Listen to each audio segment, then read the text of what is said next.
So welcome to the next session, which is for the learning support module. And Mr. Mohammed, you'll introduce yourself and then continue. Oh, okay.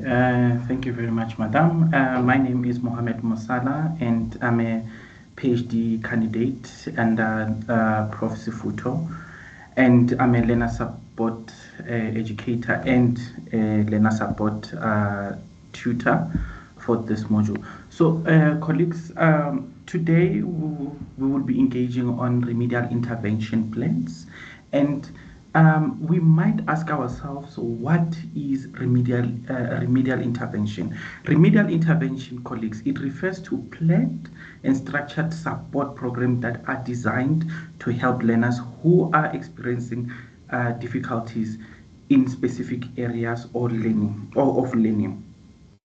And this intervention, colleagues, it aims to address gaps in knowledge, skills, and also understanding what ways to prevent a learner from achieving their expected levels. And the goal for this intervention plan, colleagues, it is to identify learning barriers early and provide individualized support and help learners to catch up with their peers on the grade level that they're supposed to be. And colleagues, we might we have came across this thing here, which it is the special education and also remedial education. Briefly, colleagues, let me start with remedial education. Remedial education, it aims to help learners who are failing behind academically by providing additional support to catch up. And it targets the group of learners who are temporarily facing learning difficulties, and or those who fall behind the grade level in a specific subject such as English and mathematics. And the purpose of remedial education, it is to close the gaps and help learners to reach the expected levels of academic performance. And usually it is something that occurs in a very short space of time. Because of this, it's something that happens within our mainstream schools, and this support, it is provided through the pull-out system policy that goes hand in hand with our CS policy. And on the other side, right hand side, we have a special education. And special education, colleagues, is designed for learners who are diagnosed who are diagnosed with disabilities or special needs that affects their ability to learn in a traditional classroom. And targeted groups who are going to a special who receive a special education are learners with a physical, intellectual, and emotional, and also developmental disabilities such as autism, Down syndrome, ADHD, and etc. And the purpose of this special education, colleagues, it is to provide individualized support that is tailored to specific needs and abilities. And usually this, colleagues, it often takes a longer period of time, as we if we encounter learners with diagnosed disabilities, we refer them to a special school so that they can be able to receive a proper support. So it occurs in a very long time, and also it's a continuous throughout schooling. That's how it works. And these learners, again, colleagues, when they arrive at the special schools where they will be receiving a special education, often they receive a modified curriculum, which is the DCAPS curriculum, and also the specialists, they assess the learners, and then they provide individualized a support plan, and also, of course, adapted teaching strategies. Colleagues, we might ask ourselves, what is remediation and intervention? Colleagues, remember, I want you to remember this as we proceed with our lesson. Remediation, colleagues, and intervention are terms that are used interchangeably in education, but they are not the same. What exactly are they? How do they differ? Colleagues, remediation is reactive. It helps learners after they have already fallen behind. But intervention, it is proactive. It helps learners before they fall behind. I hope with that we understand on that part. And colleagues, we have acceleration, remediation, and intervention. I would like to start with acceleration. It's a strategy, colleagues. This aspect of acceleration, it's a strategy that moves learners ahead of their current grade or level because they are performing above the expected grade level. And of course, we are looking at learners who are high achieving and gifted learners who needs more challenging work. And the purpose of acceleration, colleagues, it is to challenge and motivate learners who are already more advanced in terms of the current content on that specific grade. And learners are given a, enriched curriculum as they are moving to the next grade, because it's more like the child is able to get 100% maybe in grade 5. We see this child he's bored or whatever. We accelerate the child so that the child can be in a classroom or in a grade whereby they receive a challenging curriculum that can be able to challenge their cognitive levels and etc. And remediation, on the other side, it aims at helping learners who are behind in specific subject or skills so that they can be able to catch up on the expected level. And learners who always are targeted here are the ones who are performing below a grade level in specific areas such as reading, writing, and mathematics. And colleagues, to the purpose of remediation, colleagues, it is to close learning gaps and build foundational skills which learners are missing in that specific time. And as I've indicated before, colleagues, that it occurs through the pull-out system, and it's usually a short-term time, because once the learner can be able to if the learner has closed the learning gap, or they can be able to read and write properly, they can of course be returned to classroom, and they are no longer needing a support. So in remediation, we use a standard curriculum, but we are focusing on specific skills that the learner needs, and as I've said, colleagues, it happens, supporting learners, it can happen in a classroom, and also in a learning support or remedial classroom, whereby we are getting kids through the pull-out system so that we can be able to support those learners. And in terms of intervention,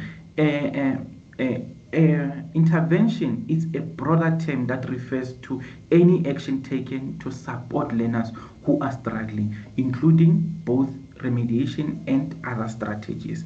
And learners who we look at here are learners that show early signs of learning difficulties or barriers to learning.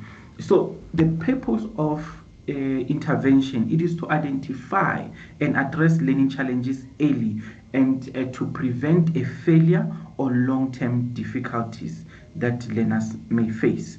And of course, colleagues, the curriculum that is used, we can use a regular curriculum or adapted curriculum, which is the DCAP curriculum. This, again, colleagues, it's something that occurs on one-on-one support, small group interactions, instructions, also behavioral support plans, and etc. But in simple terms, to give a summary of all of this, colleagues, is that acceleration is all about moving ahead, which a learner is able to skip, is provided an opportunity to skip a grade to go to the next grade.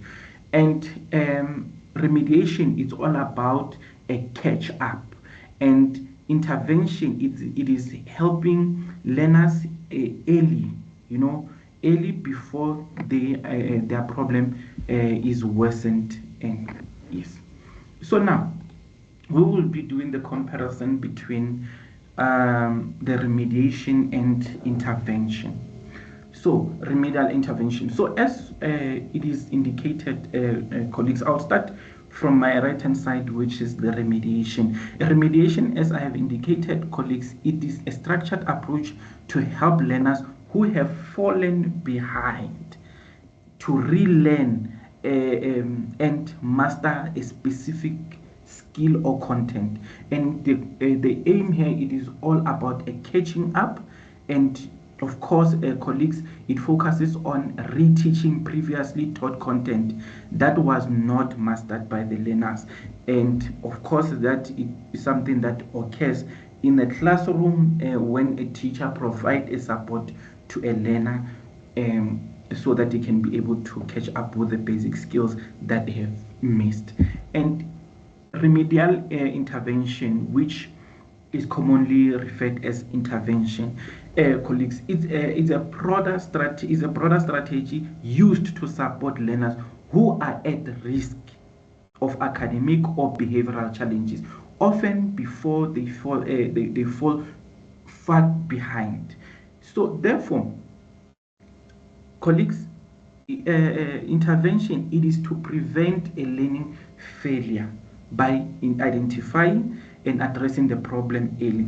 Colleagues, the difference here, it is remedial, it focuses on catch up, and intervention focus on prevention. Please bear that in mind. So now, colleagues, usually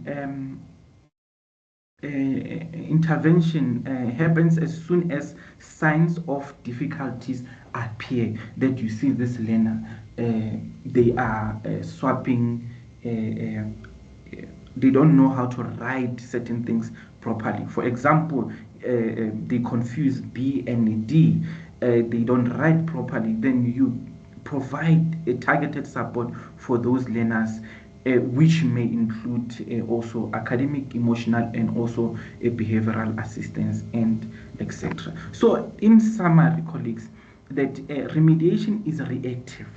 It helps learners after they have already fallen behind, whereas intervention, it is proactive. It helps learners before they fall behind.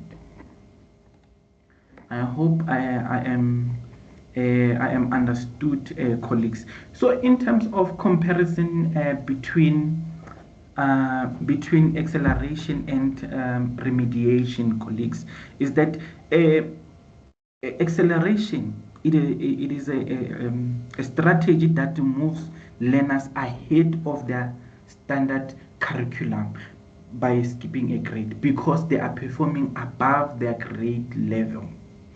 And the purpose of acceleration, as I've indicated, before, it is to challenge and also extend a learning for advanced or gifted learners. And then normally these gifted learners are high performing learners who show readiness for advanced curriculum. So they all they need is that they need something whereby it is more challenging for them, and etc. And on the other side, we have a remediation, colleagues. A remediation is a strategy aimed at helping learners who are performing below a grade level to catch up. Do you see the difference there, colleagues?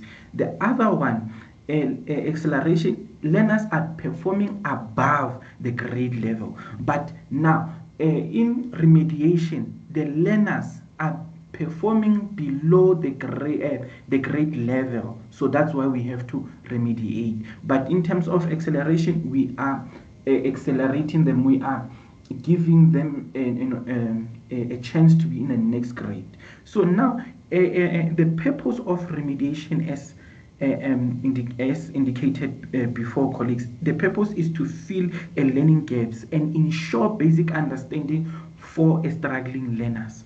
And of course, these learners are the learners who have fall behind and have not mastered a certain concept or skills. For example, a writing skill and etc. So you provide them you provide them an opportunity to relearn such certain skills.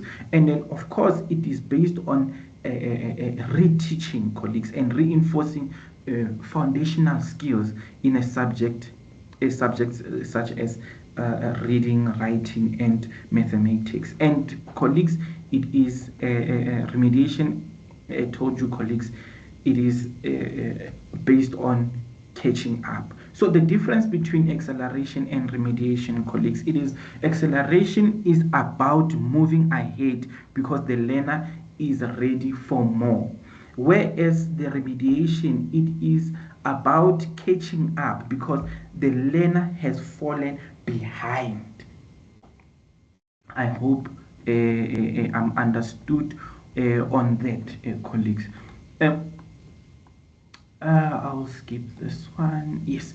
Now, colleagues, the in comparison of intervention and also remediation, colleagues, is that intervention, it is proactive, as I have indicated before. It is a proactive support strategy aimed at identifying and assisting learners who are at risk of learning or behavioral difficulties. And intervention, it is its sole purpose, it is to prevent failure by addressing challenges early. That's why Department of Education says let's screen each and every child in a classroom, and once we are able to screen that child, we identify them and we provide. So it's for this intervention, for intervention purposes. It happens early, colleagues, as soon as signs of difficulties are noticed, and we start providing the intervention so that the learner is not at risk of falling behind. And whereas in the remediation, it's reactive, colleagues. This strategy is used to help learners who have already fallen behind in specific academic areas. So it is to correct learning gaps or is to reteach certain skills that the learners have lost or have not learned previously. But again, we are using the curriculum, the school curriculum, that to reteach the skills. So those skills we can be writing, as I have indicated, and also skill of mathematics and etc. And the difference between this intervention and remediation, colleagues, remember, intervention, it is it prevents it prevents it supports learners before they fall behind. And remediation, it is corrective, colleagues. It helps learners to recover after they have already struggled. I hope with that it is understood, colleagues. Now, colleagues, there are principles of remedial teaching, colleagues. As I have said, and then like um, our modules as they are being presented today, they are presented in a strategic manner, because remember, assessment come before support.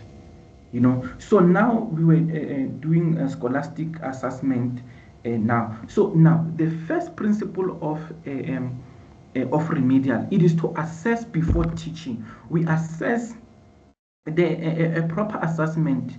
It is needed so that we understand the challenges before we can be able to plan remedial programs. It helps us to be able to develop an ISP, which it is there to support the learner as we are doing learner support. So now, remember, on scholastic, we assess the learner before, and then after we assess, we develop an lesson plan, we develop an ISP. And remedial teaching, colleagues, should be a learner centered. It should not be the way it is in a classroom. It is learner centered. Each learner specific difficulties must identify and address must be addressed through this personalized support. Remember, it's all about reteaching certain skills that were missed. So now, some learners, they learn by doing. Learners, they like to be engaged on a hands-on and also in conversation, and then by doing so, it reinforces understanding of content that a teacher wants the learner to learn. And of course, colleagues, the use of a positive reinforcement, it is crucial, colleagues. As I have always said in my tutorials, that we do not have wrong or right answers. All answers are correct, and just that some answers are more correct than the other. So by saying that, you are indicating that whether I say wrong thing or right thing or whatever that is in my mind, it's correct, and just that some answers are more correct than others. And then also giving praise to effort more than a correct answer. It's very, very important. And this, again, colleagues, as I've engaged with you before, it appears in our the ideology of the philosophy, the idea of Ubuntology, colleagues. And the use of we should use, colleagues, in our remedial teaching, use simple and clear language. Don't use these bombastic words and then you expect that our learners will understand what you are saying. Let's use a simple and clear language, and by doing so, we are able to reach diverse learners and then also engage with them in their level. It's very, very important. And also, we need to repeat and revise certain concepts so that the learner can be able to understand what they should learn, and then they will be able to retain what they have learned on in class. And then again, colleagues, in remedial teaching progress, colleagues, we work at a learner pace. We do not follow the ATP. We administer differentiated curriculum, and with differentiated curriculum, we work at the learner's pace. And the use of multisensory approach or tools, it is of a paramount importance, colleagues, because when you are using your visual tools and or auditory methods to reinforce learning, it's very important because it helps learners to retain knowledge and also be engaged. And then by doing so, you are catering for a different learning styles, colleagues. Uh, Moving right along. So now, remedial intervention, colleagues, is a targeted education support which provided to learners who are struggling to meet their grade level expectations. For example, sometimes when we are assessing learners through uh, the 1 minute reading maths 1 minute reading 1 minute test, is that you realize that the child is 2 years behind their grade level. So you as a teacher or remedial teacher, you are going to design your lesson or your remedial intervention so that the learner can be able to catch up to their grade level. Of course, and then colleagues, it is a corrective strategy that focuses on helping learners to overcome these learning difficulties by addressing specific skills and gaps. So if a learner struggles with reading, please go and read more on dyslexia or certain related issues there, and see on how do teachers teach learners who are struggling with reading. If it's writing, go read in terms of a psychology of writing, the tools that are used in writing and in mathematics and so forth, so that we can be able to learn this, colleagues. Remember, the world belongs to the people who read. And the purpose of this remedial intervention, colleagues, it is to help learners to catch up academically by reteaching them, colleagues, reteaching the content they did not understand, or to strengthen foundational skills that are essential to further their learning, and also to prevent a long-term academic failure by intervening early and effectively, and also to support learners' confidence and motivation in learning. Remember, in our assignment one, we spoke about self-motivated learning. I specifically spoke a lot on this, colleagues. Please, that is very important. So the characteristics of remedial intervention, it is individualized support, small group interactions, and whatsoever. Like as the learner support educator where I work, I don't support more than 15 learners in my classroom. So therefore, I'm able to engage on one-on-one or like small groups, and we are conversing, and then by doing so, we are able to engage with content more effectively. And there is a teacher's book for remedial education in remedial education. And colleagues, uh, learners, if they do not know how to read and write, they lose their interest. Actually, I'll mention this too among many other.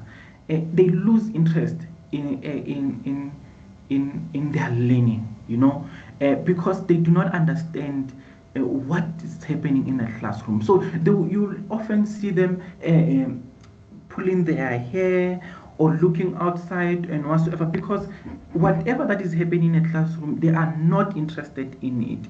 And then once I have this other learner from the previous school where I worked, he lost a confidence in himself, in which made him fall behind, because every time when there is a reading in a classroom, the boy will ask to go out, and then when he goes out, you ask yourself, this boy goes out for the whole period, what's going on? The other day I went to the boys toilet. When I got there, he is there, he's just sitting in a toilet, and then I asked him, boy, what's wrong, what's happening? And then after a very lengthy conversation, he opened up to me and said, sir, I cannot cope, I can't read. And then by doing, if I read in class, since other kids, they know that I don't know how to read, they laugh at me.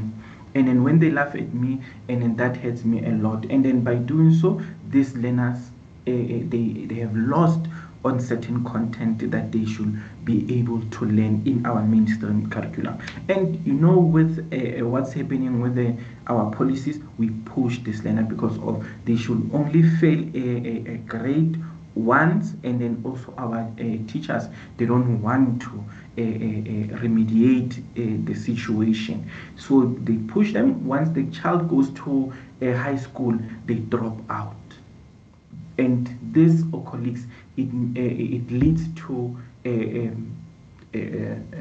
loss of opportunities with regards to education, and our learners will lose like so much. You know, I have a friend who he was struggling in high school. I did not understand, and right now he's a taxi driver, because that's all he has known, or he could think of, because of he saw that he can't cope within mainstream education. So now, that's why, like right now, I'm doing my study in undiagnosed learning disabilities leading to dropout in South African schools. It's for this reason, colleagues. Moving right along, colleagues, is that as we are preparing you to become a remedial education teacher or specialist, becoming a remedial education teacher requires a combination of knowledge, skills, practice, and deep commitment in helping learners to overcome their academic challenges, colleagues. And firstly, we need to understand the role. The role of remedial educator, it is to work with learners who experience learning difficulties, such as reading, writing, and mathematics, concentration and memory, language development, and emotional and behavioral barriers. If it is anything beyond and above, colleagues, refer the matter to your SBST for referral to the district-based support team to intervene, so that the child can be able to receive educational assessment that will advise us on the way forward of the child. And then the goal of a remedial teacher, it is to close gaps and build learners' confidence and academic skills. And as a remedial teacher, we need to understand learning barriers. We need to you need to be familiar with common learning difficulties such as dyscalculia, dyslexia, dysgraphia, ADHD, and etc. And also be familiar with how socioeconomic languages and emotional issues affect learning in general. And also, you should be familiar with policies such as SIA's policy of 2014, inclusive policy of inclusive education of 2001. At least, colleagues, let's be familiar with the laws that supports inclusive education, such as a right to education, the SASA Act, and etc., colleagues. And colleagues, again, as a remedial teacher, we need to collaborate with supporting structures, such as the immediate support structure that you'll have in your school or surrounding. Firstly, it will be a SBST, school-based support team, and in surrounding area there might be, I know in Gauteng we have the LSEs and also Western Cape. I'm not sure on other provinces. You can go and seek advice from other people, such as the LSEs. And as I speak, colleagues, I do support other schools nearby as a learner support educator. And again, colleagues, we need to again be able to understand SEAS as a whole, such as the forms such as DBE 120, DBE 121, DBE 126, especially as we are seeking assistance or additional support needed or medical report to our hospitals. So offering giving learners a DBE 126, we will be able to receive something of substance from our hospitals, and also additional support such as educational psychologists from the district, and also the SES, senior education specialist, who works directly with the schools or SBST. And also, lastly, colleagues, the involvement of parents in the support process. And colleagues, a good lesson in remedial education, which is the teaching strategies, colleagues. Effective lesson is of a paramount importance in remedial education. Yes, as it allows us to structure our teaching to meet specific needs of learners. So that hence as I have indicated before, colleagues, the differentiated instructions, the differentiated curriculum, it is one of those as a differentiated as one of those tools that or teaching strategies that we use. And in differentiated instruction involves a customized a teaching method or a lesson or assessment that meets a variety needs of learners. And all in terms of for remedial education, this means that we adapt our lessons to learners' ability levels and providing support necessary for the learner, and also the use of scaffolding as learners progress. The support is gradually removed to encourage the independency, the multisensory teaching, colleagues. This is especially beneficial for learners with a learning difficulties such as dyslexia or ADHD, as it enhances their memory and understanding. And repetition and review, as I have indicated below, learners who struggle may need more frequent opportunity to practice or recall certain skills or recall certain knowledge. Colleagues, even instruction that we provide, we need to be able to repeat it so that some learners can be able to understand. Also, using a clear, simple language, and cooperative learning, which encourages a peer support, a group, a small groups that allow learners to learn from one another through conversation. Because sometimes learners, they do not understand what we are saying, but through the interaction with their own peers, it is they are able to grasp the knowledge and etc. colleagues. And also the role playing, it is very crucial, and the positive reinforcement, as I have engaged with you before, colleagues.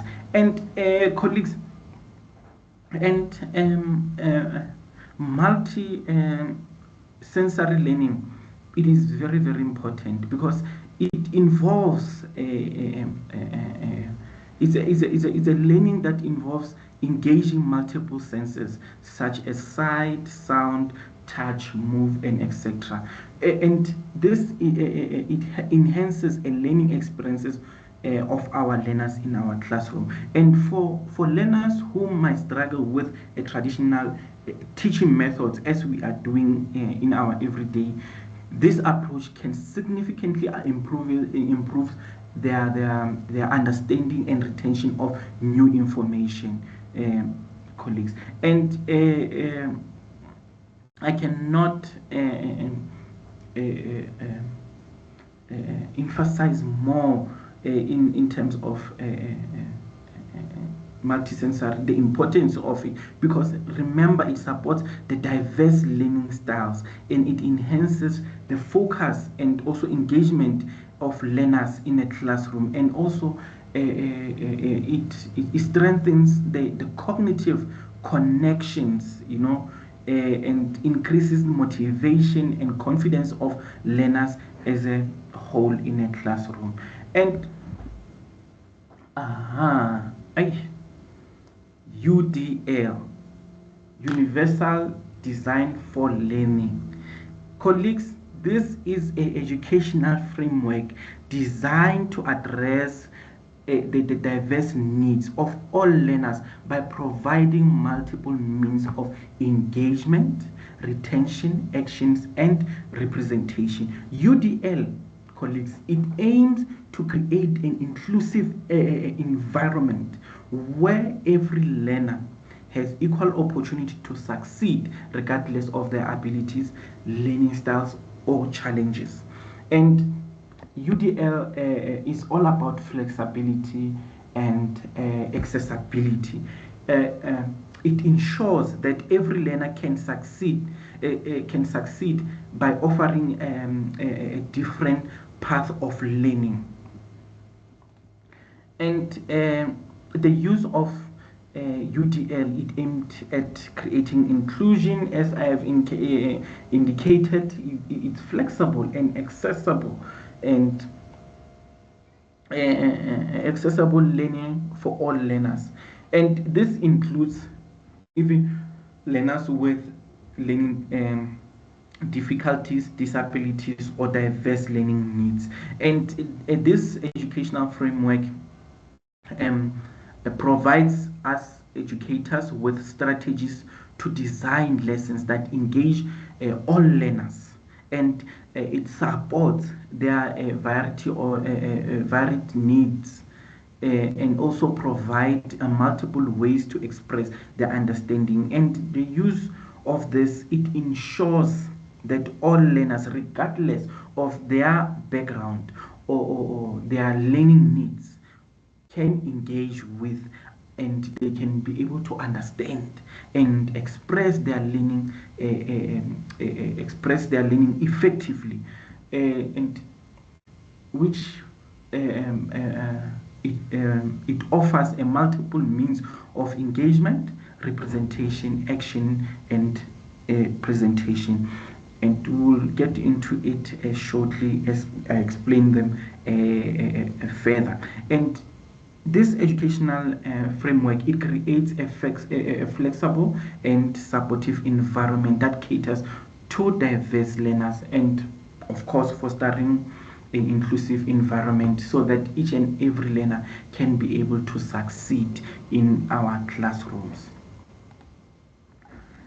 Um, UDL. Why do we use UDL? It's very simple, colleagues. UDL is very, very important. I'll just speaking from my personal experience. It is very important as it helps to create, as we indicated, inclusive and also supportive learning environment that meets all learners regardless of their abilities and background and learning. But for me, I use this UDL because each and every learner matter, and UDL ensures that no one is left behind, so that each and every learner can be able to learn in my classroom, as it is the inclusive environment. And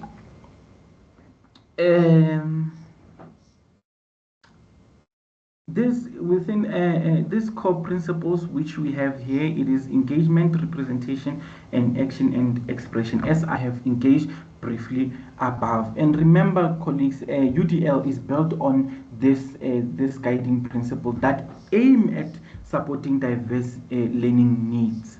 And this principle helps teachers design lessons that are inclusive for and also effective for all learners. So the engagement, this is the why of the learning. It is to stimulate learners' interest and motivate their learning, in which it means the different learners are motivated by different things. And the principle encourages teachers to use a variety of ways to engage learners emotionally and intellectually. And the representation is the what of the learning. So it is to prevent information in present information in a multiple formats, so that all learners can be able to retain and also access the knowledge. This means that all learners process information the same way. Some may prefer visuals, some may prefer audio or hands-on experiences, And in terms of action, this is the how of the learning. So it allows learners different ways to show what they know. This means that students or learners should be able to express their understanding in a way that suits their strength, whether in writing, speaking, drawing, and etc. And as this one I addressed. Yes, and then scaffolding, colleagues. Scaffolding is a teaching method that involves giving learners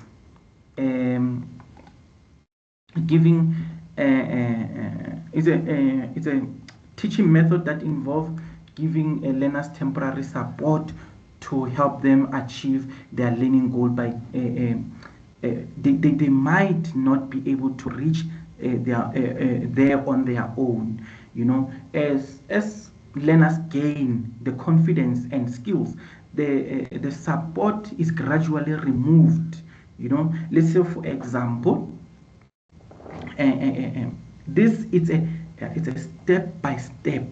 It is an intentional step by step support to support learners in a classroom. So we start this thing by giving them a first support here, which is the model, the guidance, and also we gradually releasing. Then after that, they are doing that on their own. So, and colleagues, the term scaffolding, it comes from the concept of construction, where scaffolding supports building until it is strong enough to stand on its own. So learners needs to be supported gradually and carefully so. And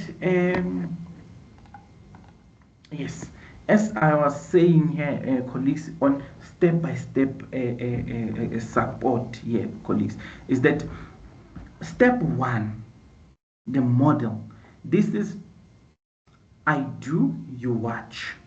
The teacher demonstrates and explains how to do the task. Then we have the step number 2, the guide. Now, since I have showed you and you watched, now we do it together. The teacher and the learner, they will do the task together with a support.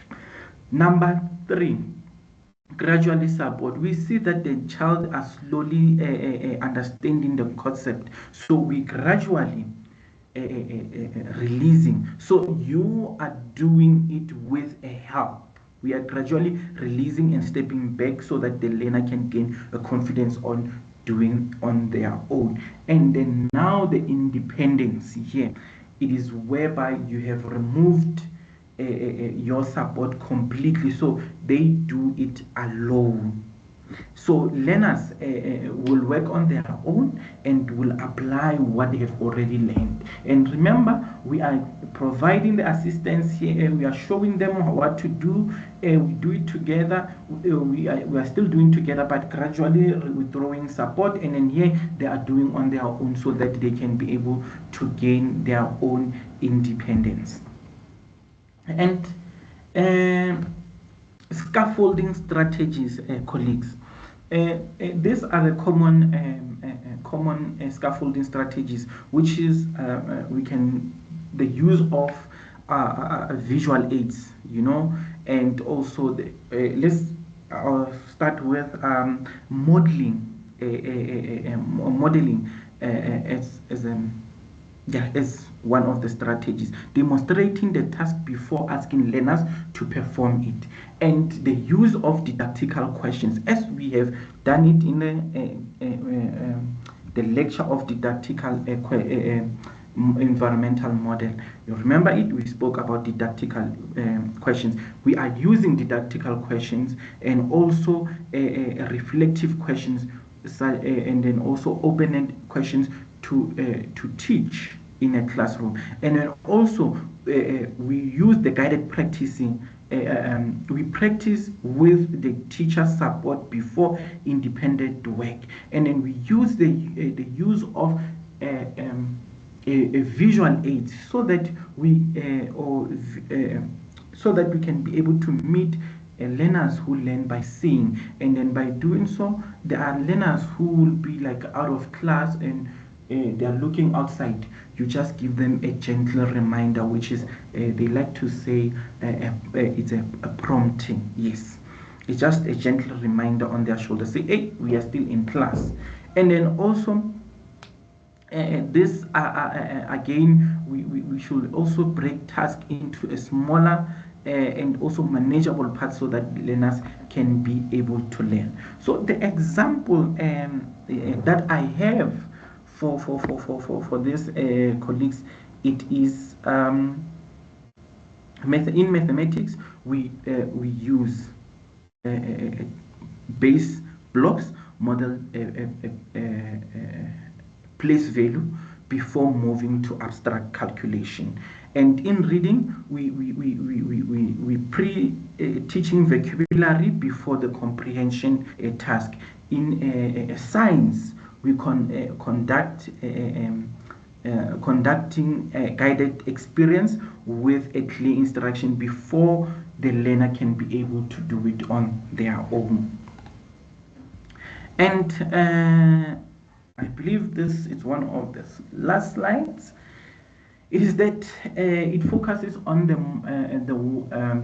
the wall model adaptation version, in which this wall model, colleagues, this wall model is a metaphor used to visualize how learners build knowledge step by step, just like building a wall brick by brick. So each brick, it represents a skill, a piece of knowledge, or support strategy offered by the teacher. For example, colleagues, here we have the base of the wall, which is the prior knowledge that the learner comes with in a classroom. And secondly, we have each and every brick is an increment of learning support. And also the scaffolding comes here as a teacher support. And the top of the wall here, this is where the learner is able to reach their own independency, as you can see it there. And this is the end. Oh, I am very sad that this is the end, colleagues. The wealth belongs to those who read, colleagues. If you do not read, you are not going to get what's really happening here. Thank you very much. Over to you, Prof. Thank you very much, Mr. Mosala. That was a lot of information, really nicely presented in a way that made it very easy for us all to understand. I'm going to stop the recording now, and then you could take one or two comments if there are any in the chat.